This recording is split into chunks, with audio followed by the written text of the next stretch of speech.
Hello বন্ধুরা, আমরা এখন চলে এসেছি নাগপুরে। আর এখান থেকে এখন যাচ্ছি আমরা কিছু খেতে। আমাদের ট্রেনটা লেট ছিল একটা দিন, তাই জন্য আমরা খাওয়ার দোকান খুঁজছি।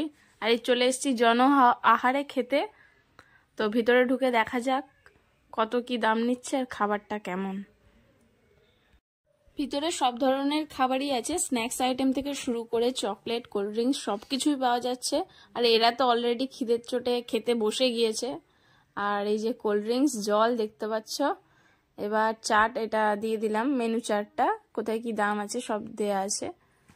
তো দেখা যাক কি নিব, আর নেয়ার পরে দেখাচ্ছি। এরা নিয়ে নিয়েছে ভেজ থালি, এতে রুটি আছে 3টে, রাইস আছে, রায়তা আছে, 3 রকমের তরকারি আছে। এটার দাম ছিল 70 টাকা প্লেট। আর এরপরে এরা নিয়েছিল বিরিয়ানি, এটার দাম ছিল 90 টাকা প্লেট। আর এরা হাক্কা নুডলস নিয়েছিল, যেটা 50 টাকা প্লেট ছিল। এটা ছিল পালং আলু, পালং পনির তো আমরা সবাই খেয়েছি, বাট এটা ছিল পালং আলু। আর এটা ছিল ডাল, আর এর পাশেরটা এটা ছিল হচ্ছে চানা মশলা। তো সাথে ছিল রুটি 3টে, আর এটা ছিল হচ্ছে রায়তা। আর এই যে 3টে রুটি, সফট আছে যথেষ্ট। টেস্ট তো ভালোই ছিল মোটামুটি, ট্রেনের খাবারের থেকে যথেষ্ট ভালো টেস্ট ছিল। সবার পছন্দ হয়েছে। আমরা একদিন না খেয়েছিলাম, তো অবশ্যই পছন্দ তো হওয়ারই কথা। সবাই এখন ক্ষুধার্ত, সবার খাওয়া দেখেই বোঝা যাচ্ছে যে সবাই কতটা খেতে ব্যস্ত। এবার আমি ডাল দিয়ে টেস্ট করব রাইসটা, যে কেমন টেস্ট হয়েছে। তো মোটামুটি ভালোই লাগলো। এই বিরিয়ানি, ও ম্যাডাম যেন অনেকদিন পরেই বিরিয়ানিটা পেয়েছে, আর তার সাথে 2টো ডিম। মন তো খুশি হয়ে গিয়েছিল। আমিও একটু নজর দিয়ে দিচ্ছি আসলে ভিডিও করতে করতে। ওহ, কতদিন পরে খাবারটা পেয়েছে মনে হচ্ছে। এদেরকে নুডলস দেখো খাচ্ছে, এরা তো অনেক দিনই খায়নি মনে হচ্ছে। আমাদের সবার অবস্থাটা বুঝতে পারছো, না খেয়ে একদিন না খাওয়ার পরে আমরা কি উপভোগ করে খাবারটা খাচ্ছি দেখতে পাচ্ছ। সবাইকে দেখতে পেলেই বুঝে যাবে।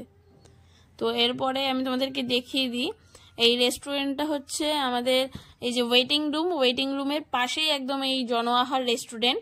এবার আমরা চলে যাচ্ছি ওয়েটিং রুমে একটু রেস্ট নিতে।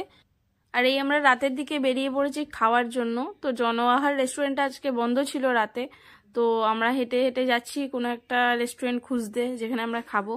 আর অবশেষে আমরা চলে এসেছি একটা ছোটো মোটো রেস্টুরেন্টে, যেখানে আমরা রাতের খাবারটা সারবো। তো সবাই বসে অলরেডি নিয়ে নিয়েছে, হ্যাঁ, ডিম ভাত নিয়ে নিয়েছে, রুটিও নিয়েছে কেউ কেউ। তো আমাদের এই প্লেটটার দাম পড়েছিল 90 টাকা। যেখানে আমরা সকালবেলা এত সুন্দর খাবার খেলাম 70 টাকা প্লেটে, সেখানে এখন আমরা 90 টাকা দিয়ে এই খাবারটা খাচ্ছি। বুঝতে পারছো, খাবার পাইনি বলে 90 টাকা দিয়ে আমাদেরকে এই খাবারটা খেতে হচ্ছে। কতটা মুরগি করেছিল আমাদেরকে। তো যাই হোক, টেস্টটাও মোটামুটি ছিল, খুব ভালো ছিল না। আর আমি এই যে এখানে ভিডিওটাও ঠিকঠাকভাবে করতে পারছি না, খুব শর্ট প্লেস, তাই জন্য তোমাদেরকে ঠিকভাবে দেখাতেও পারছি না। আর রাতে রেস্ট নিয়ে আমরা ভোর ভোর বেরিয়ে পড়েছিলাম যে গন্তব্যের দিকে। এবার আমি কোথায় যাচ্ছি আর কিসের জন্য আমি নাগপুর এসেছি, বা এখান থেকে আমি বাসে করে কোথায় যাচ্ছি, পরের ভিডিওতে জানতে পারবে। যদি আমাদের ভিডিওটা ভালো লেগে থাকে তো আমার চ্যানেলটাকে লাইক এবং সাবস্ক্রাইব করতে ভুলো না। দেখা হচ্ছে নেক্সট ভিডিওতে। টাটা।